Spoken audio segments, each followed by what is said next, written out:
ඔයගලන්ට පුළුවන් ද ඩවුන්ලෝඩ් කරගන්න බලන්න එක මම දාපු එක chat එකට දාපු එක.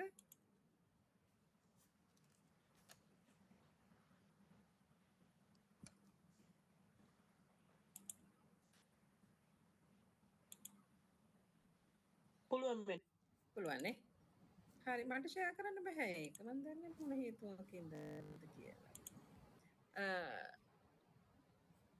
හැමෝටම පුළුවන් නේද ඕපන් කරගන්න? පුළුවන්ද මම මේ කතා කරන එක තේරෙනවද? කවුරු කෙනෙක් කියන්න? පුළුවන් මම chat එකට පුළුවන් නේ. හරි. chat එකට දැම්මා. මට ෂෙයා කරන්න බෑ. මම කිව්වේ මම මගේ යුනිවර්සිටි ඊමේල් එකෙන් නෙමෙයි ලොග් වෙලා තියෙන එක වෙලා තියෙනවා. මම එළියට ගිහින් ප්‍රතිරූපයක් නිර්මාණය කිරීම සඳහා විචිත්‍රවත් ස්තර භාවිතා කරන ලේඛන වර්ගයක්. හරි? ලස්සනට ලියන එක. හරි? ඔයගොල්ලන්ගේ ඔය නිදස් කවියේ වගේ ඒවා. හරි? ඒ බොහෝ විට මිනිසුන් ස්ථාන දේවල් හරි? ඉස්සරාත්මක ලිවීම ප්‍රබන්ධ නොවන කාව්‍ය ඒ වගේ ප්‍රභේද වලට භාවිතා කරන්න පුළුවන්. හරි? දැන් මේක කියන්නේ විස්තරයක් ලියනකොට කොහොමද ලියන්නේ මූලික ආකෘතියක්. මම මේක විස්තර කරන්න යන්නේ නැහැ. ඔයගොල්ලෝ කියවන්න. හරි? දැන් බලන්න ප්‍රත්‍යවේක්ෂණ ලේඛනයක් කියන්නේ මොකක්ද කියලා ඔය දෙකේ වෙනස අඳුර ගන්න ඕනේ. හරි? එතකොට නිව් සවුත් විශ්වවිද්‍යාලයේ නිව් සවුත් වේල්ස් විශ්වවිද්‍යාලයේ ඉගෙනුම් මධ්‍යස්ථානයකදී කරන ලද රිසර්ච් එකට අනුව හරි ඒක අනුව ප්‍රත්‍යවේක්ෂණ ලේඛනයක් කියන්නේ ආපු ටීචින් ප්‍රැක්ටිස් කරනකොට ඒක කරන්නේ හරිද මට අද ඇයි කාලේ මැනේජ් කරගන්න බැරි වුණේ ඇයි ළමයි හැමතැනම දිව්වේ හරිද පාඩමට අවධානය ගන්න බැරි වුණේ ඇයි හරිද එතකොට මට නේද දැනුම එන්නේ හරි මම ඊළඟ පාඩමේදී ඒව ගැන සැලකිලිමත් වෙනවා ඉතින් ප්‍රත්‍යවේක්ෂණ ලේඛනයක් කියන්නේ ඒ වගේ එකක් හරි ඔබ උගන්වන දේ පිළිබඳ පැහැදිලි හා හොඳ අවබෝධයක් ලබා ගන්න පුළුවන් ඒත් එක්කම ලිවීමේ කුසලතා සංවර්ධනයේ උපස්තම්භන සපයනවා ඔබ ඉගෙනුම ලබා ගන්න දෙයින් අර්ථය ගොඩනගා ගන්න ආකාරය. එතකොට මතක තියාගන්න හොඳටම අර උපමා අලංකාර ඒ වගේව දාන්නේ නෑ ප්‍රත්‍යවේක්ෂණ ලේඛනයක. හරිද? ඒ දාන්න ඕනේ විවේචනාත්මකව තමයි ඔයා ඒක විශ්ලේෂණය කරලා ලියන්න ඕනේ. මම කිව්වේ ඔයගොල්ලෝ දන්නවා බ්ලූම්ස් ටැක්සොනොමි එකේ කවුරු හරි කතා කරනවද? බ්ලූම්ස් ටැක්සොනොමි ගත්තාම ඉහළ ප්‍රජානන හැකිය. මම හිතන්නේ මේක ඇති මන් දාලා. හරි පල්ලෙහාට යනකොට හවුවේ මං හිතන්නේ. අනේ අනිත් ස්ලයිඩ්ස් වල ඇත්තේ. ඉන්න මම මේක දාලා ඊට පස්සේ කියන්නම්. එතකොට මතක තියාගන්න ප්‍රත්‍යවේක්ෂණ කරනවා කියන්නේ විස්තර කරනවට වඩා වැඩි දෙයක්. සංශ්ලේෂණය කිරීමට අනාගත ඉගෙනුමට අත්දැකීම් වලට සම් කිරීමට අවශ්‍ය වෙනවා. හරි? ඔයගොල්ලෝ මේගොල්ලෝ කියවන්න. මුලදී ඔයගලන්ට ටිකක් අමාරු වෙයි. හරියට කරගන්න බැරි වෙයි. හැබැයි ඒක පස්සේ ලියනකොට ඔයගලන්ට නිකම්ම ඒක තේරෙනවා. හරි? මම මේ ක්‍රියාකාරක පන්තියේදී කරපු එක. එතකොට සැසිය 4 වෙනි එකේ තියෙන්නේ මොනවද තියෙන්න ඕන අංග කියන එක. හරි මේක ඔයගලන්ගේ පොතේ තියෙනවා. මේක කියව ගන්න. හරි? ගිබ්ස්ගේ මොඩල් එක මේක දැන් අර කවුරු හරි අහුවනේ දැන් මේ පිළිවෙලට තියෙනවා. මේක සිංහලට දාලා ඇති. ඉස්සෙල්ලාම විස්තරේ කියන්න ඕනේ. විස්තරේ කියනකොට කමක් නෑ ඔයාගේ ලස්සන වචන දාලා ලිව්වට කමක් නෑ. හරිද? මොකද්ද උනේ මොකද්ද ඔයා කරන්නේ? ඒක මව්බස විෂය සඳහා ඉගැන්වීමට නියමිත දිනයයි. ඒ සඳහා ගුරු අත්පොත මුල් කර ගනිමින් ක්‍රියාකාරකම් සැලසුම් කරමින් පාඩම් උපකරණ සකසා ගත්තෙමි. දැන් එතකොට කියවන්නට තේරෙනවා මොකද්ද මේ උගන්වන්න යන්නේ කියන එක. හරි? දවස් කිහිපයක ඉගැන්වීම් වල අත්දැකීම් මුල් කර ගනිමින් ඉගෙනීම සඳහා සූදානම් වෙමි. එහෙම තමයි යාගේ විස්තරය කියන්නේ. දැන් මේ විස්තරෙන් දැන් මම අනිත් ටික ලියන්න යනකොට හැඟීම් හා සිතුවිලි ලියන්න යනකොට අර ටික රිෆර් කරන්න වෙනවා. ඔය ඉස්සෙල්ලා කලින් කියපු දේවල් ටික. එතකොට හැඟීම් හා සිතුවිලි යටතේ ලියලා තියෙනවා. දින කිහිපයක් ඉගැන්වීමේ ක්‍රියාවලිය හා ගත කළ බැවින් තරමක ආත්ම විශ්වාසයක් ගොඩ නැගී ඇත. එයාගෙන එයා විවේචනය කරනවා. දැක්කනේ? මං කිය මේව එයාට ආත්ම විශ්වාසයක් තියෙනවා. අර මොකද හේතුව? කලින් උගන්ලා තියෙන කලින් කරලා තිබුණ හින්දා. දින කීපයක් කරලා තිබුණ හින්දා. මෙලෙස ගොඩ නැගුණු ආත්ම විශ්වාසයෙන් ඉගෙන ගන්නා ශිෂ්‍ය ශිෂ්‍යාවන් හට විෂය කරුණු අවබෝධ කරවීම මෙන්ම ඔවුන් හා කටයුතු කිරීමෙන් ප්‍රීතිමත් භාවයක් සිත තුළ ජනිත වී ඉගැන්වීම වින්දනය කරමි. දැක්ක නේද හැඟීම් සහ සිතුවිලි ලියලා තියෙන එක? හරි? මං කිව්වේ හොඳටම ලියලා නැහැ. ඊට පස්සේ ඇගීම ඒ වගේ ලියලා තියෙන පාඩම් 24ක් විතර ලියලා තියෙන ගොඩක් හොඳට ලියලා ටිකක් හොඳට ලියලා තියෙනවා. හරි? ওই විදිහට තමයි ලියන්න ඕනේ. එතකොට ඊළඟ ස්ලයිඩ් එකට යන්න අදියර පළවෙනි එක විස්තරය යටතේ ඔයගොල්ලෝ මොනවද ලියන්න ඕනේ? හරි? කුමක් කොතන සිදු වුණේද? එතන සිටියේ කවුද?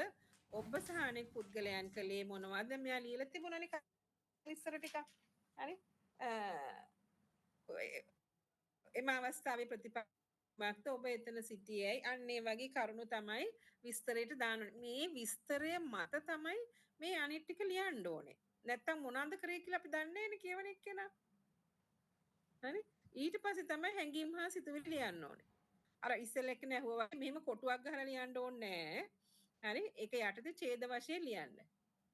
හරි? හැංගීම් විලි ඔබ එම අවස්ථාවේ ඔබගේ හැඟීම් මොනවද? එයා කියලා තිබුණේ කලින් පන්ති කාමරයට පන්ති උගන්වලා තිබුණද එයාට එච්චර ලොකු දෙයක් වුණේ නැහැ. ඒකට මුහුණ දෙන එක ගැන.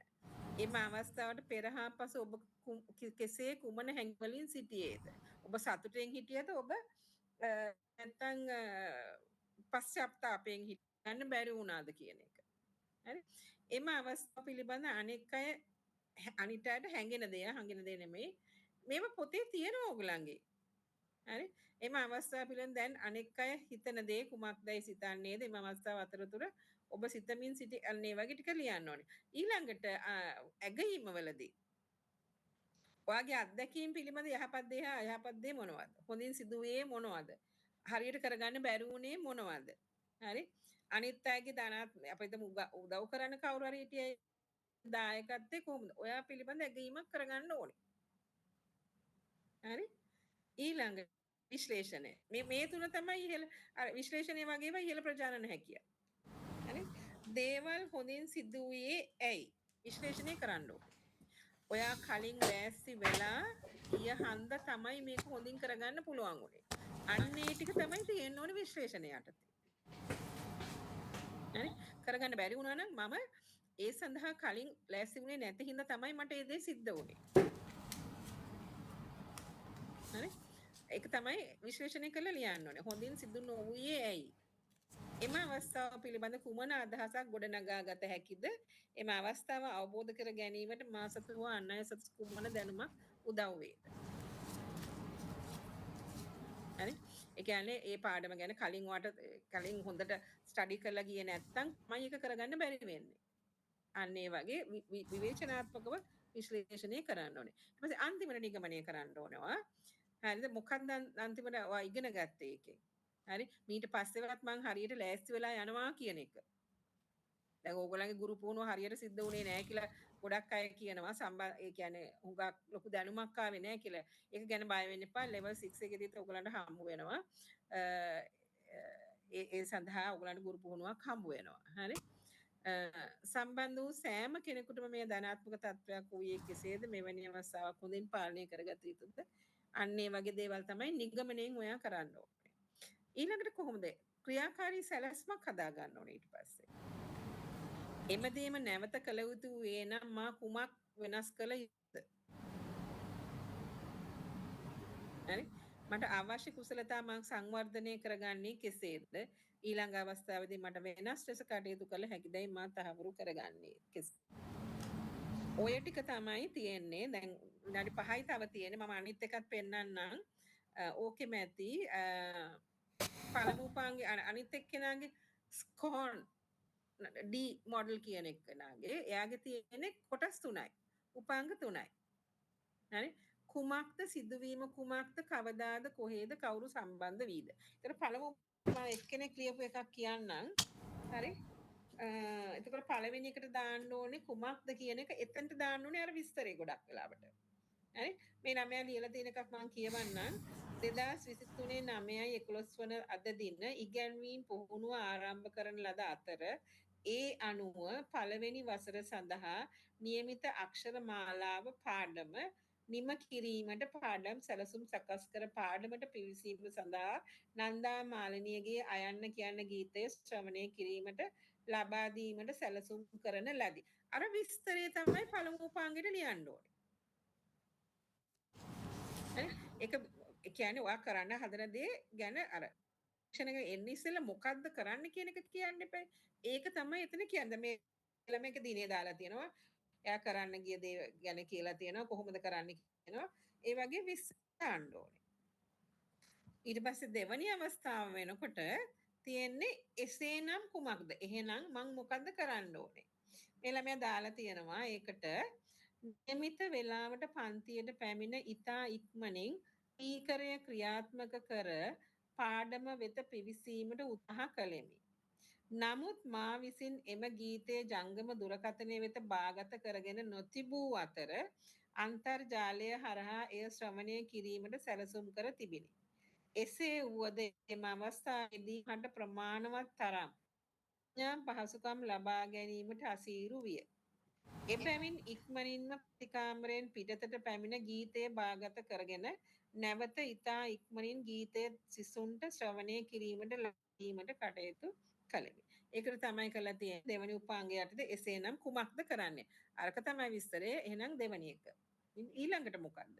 මෙහිදී පාඩමකට සැලසුම් කිරීම පමණක් නොව කෙතරම් වැදගත් කරුණක්ද යන්න මා විසින් අවබෝධ කරගන්න ලදී. දැන් එයා අන්න ක්‍රිටිකලි ඇනලයිස් කරනවා. විවේචනාව එයා එක විශ්ලේෂණය කරනවා. පැහැදිලිද? ආකි කියවන්නම්. මෙහිදී පාඩමකට සැලසුම් කිරීම පමණක් පෙර සූදානම කෙතරම් වැදගත් කරුණක් යන්න මා විසින් අවබෝධ කරගන්නා ලදී. එබැවින් සෑම විටම අදාළ පාඩමට ගැලපෙන ඉගෙනුම් ආධාරක කලින් සකස් කරගෙන ඒවා නිවැරදිව ක්‍රියාත්මක වේදැයි පරීක්ෂා කර බලා පාඩමට ඒවා තහවුරු කර ගැනීමට සිතා ගතිමි. හරි? මා උගත්තේ කුමක්ද කියන යටතේ ඔය ටික දාත හැකියි. හරි? මාගේ අනාගත අභ්‍යාසයන්ට ඇතිවන පෑම කුමක් හෝ වෙනස් ආකාරයකට කළ යුතුද කියන දැන් මෙයා මෙතන එක කියලා තියෙනවා. ඊළඟ ඇති වෙන්න කලින් ඒවා ක්‍රියාත්මක වෙනවද කියලා තහවුරු කරගන්න ඕනේ කියලා එයාම හිතන. එසේම එමගින් ඊතා පහසුවෙන් කාලය කළමනාකරණය කර ගැනීමට හැකියාව ලැබෙන බවත් ඉදිරි පාඩම් සඳහා වඩා හොඳින් පෙර සූදානමක් ලබාගත යුතු බවත් වටහා ගන්නා ලද අතර මින් ඉදිරියේදී පාඩම් සඳහා එලෙස සූදානම් වීම මගින් වඩා සාර්ථක ප්‍රතිඵල අත්කරගත හැකි බවද වටහා ගතිමි. ඒ අනුව ඉදිරි වඩා සාර්ථක වනු ඇති බව මම විශ්වාස කරමි. ඔන්න එක ළමෙක් ලියලා තිබුණා මේ ක්‍රමයට. හරි පොඩි අදහසක් ඕගලන්ට එන්නේ නැති මං කියපු හන්දා. හරිද? ආව නේද පොඩි අදහසක්? මැඩම් ඔය මේ යද්දි මේ කොලම්ස් වලට ලියන්න ඕනද නැත්නම් ඡේද පෙළ ඉවර එයා ලියලා තියෙන්නේ නම් කොලම්ස් වලට. කොලම්ස් වලට තමයි මම මේ කියපු එක ලියලා තියෙන්නේ. ඕන විදිහකට ලියන්න ඉතින් කමක් නැහැ එහෙමනම්. ඉතින් නැත්නම් ඉඩ ගොඩක් යනවනේ. ඔව් කොලම්ස් වලට ලිව්වොත් ගොඩක් යනවා. ඒකමයි ඉඩ ගොඩක් යයි කියලා මටත් හිතුණා. මං හිතනවා මේ ඡේද වලට ලිව්වත් කමක් නැහැ. ඉතින් ඒ අර ක්‍රම එකට ලියන්න. හරි මැඩම්. හරි. ඊළඟට මම ඒක කියලා දුන්නේ පාඩම 3 4 තියෙන දෙක. එක දෙකත් මම පොඩ්ඩක් කියවන්නම් ඉන්න බලන්න. Miss, did you check that?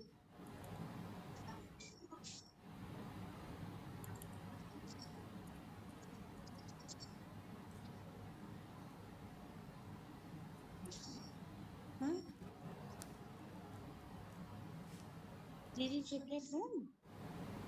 Huh? The wrong seven? No, it's not there. Did you check there? Check it.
හරි ඩවුන්ලෝඩ් කරගන්න පුළුවන්ද බලන්න ඔයගලන්ට?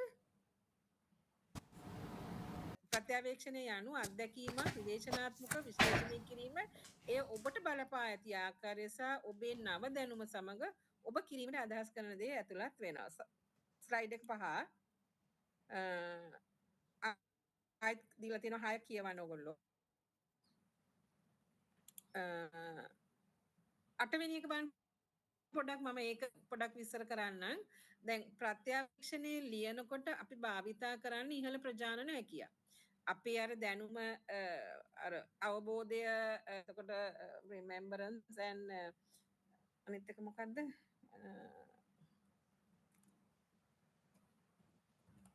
හරි 20 වෙනි ස්ලයිඩ් එකට යන්නකෝ. හරි යටම ටිම්බරෙන් දැනුම කුසලතා සහ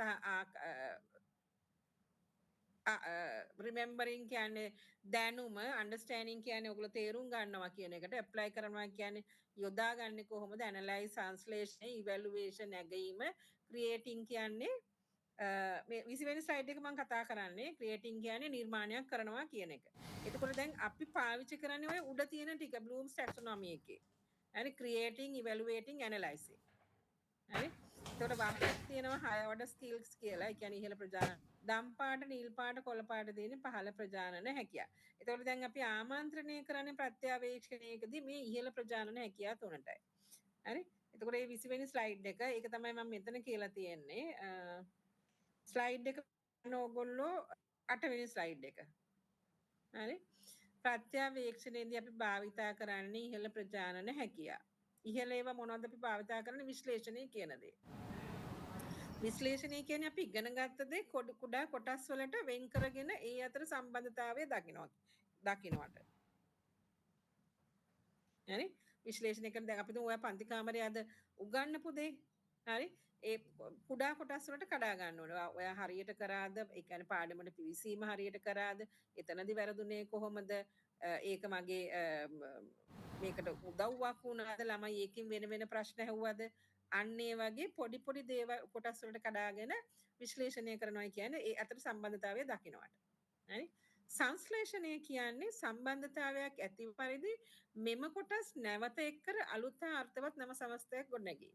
ඒ කියන්නේ දැන් අපිට මං කිව්ව උදාහරණයකට ගත්තේ අර approach එක lesson approach එක පාඩමට ප්‍රවේශය. හරිද? පාඩමට ප්‍රවේශවලදී දැන් ඔයා විශ්ලේෂණය කරා සමහර ගොඩක් වෙලාවට ප්‍රවේශයම මුළු පාඩමම උගන්වලා ඉවර කරනවා. මම ඒ වගේ අත්දැකීම් තියෙනවා. ටීචින් ප්‍රැක්ටිස් වලට ගියාම. හරි? ප්‍රවේශයෙන් උගන්වලා ඉවරයි. හරි? එතකොට දැන් ඊට පස්සේ සංශ්ලේෂණය කියන්නේ ඒ කොටස් ඉස්සෙල්ලා කඩාගත්ත කොටස් එකතු කරලා ඊළඟට කරන්න පුළුවන් මොකක්ද කියන එක. වැරදුනේ කොතනද? මම කොහොමද ඊට පස්සේ ඒක හරි ගස්ස ගන්න කියන එක. ඒකයි කියන්නේ අර කොටස් නැවත එකතු කරලා අලුත් අර්ථවත් නව සමස්තයක් ගොඩනැගීම. නිර්මාණය නැත්නම් ඇගයුම කියන්නේ අන්‍යයන්ගේ කාර්යයන්ගෙන් හෝ තමාගේම කාර්යයන්ගෙන් ප්‍රකට වූද සංගත වූ නායක භාවිතා කර උගත් දේ විනිශ්චය කිරීමේ හැකියාව. ඒ කියන්නේ නිර්ණායක භාවිතා කරනවා කියන්නේ මොකද්ද? අරමුණු. නිර්ණායක ගොඩනගා ගන්නවා කියන්නේ අරමුණු ගොඩනගා ගන්නවා. හරි? තමන් උගපු දේ ගැන විනිශ්චයක් කරන එක. ඔයාටම ඔයා ගැන තක්සේරුවක් කරන එක. ඇගීමක් කරන එක. මං හරියට කරේ නෑ අද. මං දන්න මං ඉගෙනුවේ නෑ හරියට. අන්න ඒකයි කියන්නේ. හරි? ඒක ගැන තමයි මේ හුඟක් වෙලාවට ප්‍රත්‍යවේක්ෂණය ලියන්නේ මේ ඉහළ ප්‍රජානන හැකියා මුල් කරගෙන. හරි. එතකොට මට හිතෙනවා දැන් ඒ ඔය කතා වලින් ඔයගොල්ලෝ මේ ප්‍රසන්ටේෂන් දෙක බලන්න තියෙන දෙවිධයකට ප්‍රත්‍යවේක්ෂණය කරන ඒවා ක්‍රියාවක් තුළ ඔයගලන් කරන්න වෙන්නේ ගොඩක් වෙලාවට ක්‍රියාවක් මත ප්‍රත්‍යවේක්ෂණය. හරි? ඒකෙදී ඔයගොල්ලෝ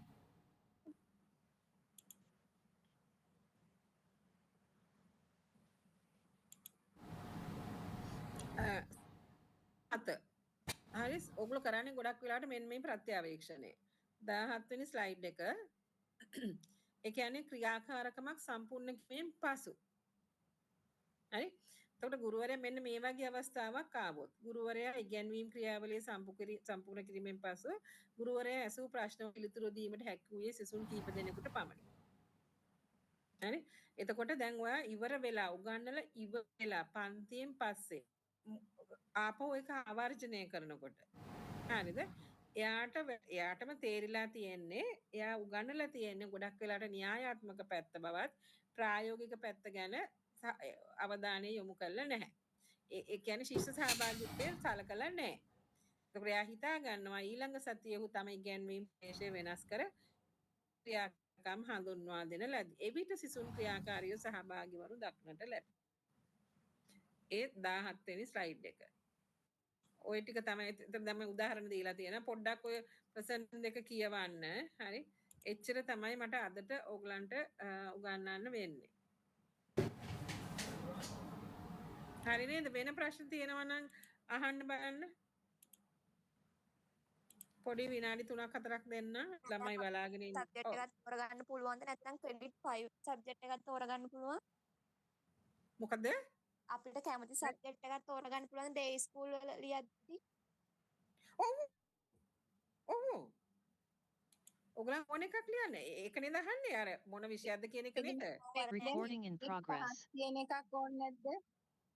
ආ ක්‍රෙඩිට් 5ක් තියෙන එකක් ඕනේ නෑ නේද මැඩම්? එහෙම එකක් නෑ. ඔයගොල්ලෝ කැමති එකක් තෝරගන්න. මට තේරෙන්නේ ඒ කියන්නේ කැමති විෂයක් තෝරගන්න කමක් නෑ. ඒක කමන්නේ ක්‍රෙඩිට් 5ද 2ද 3ද කමක් නෑ.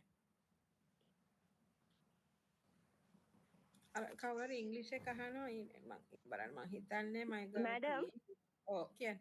madam දැන් අපි දැන් දවසකට දැන් සබ්ජෙක්ට් දෙක බැගින් කරනවානේ දැන් teaching practice නම් two subjects එතකොට එක දවසේ two subjects ලියනකොට ඒක දෙකට reflection journal 1 2 කියලා නැත්නම් එකම දවසේ add කරන්න ඕනේද?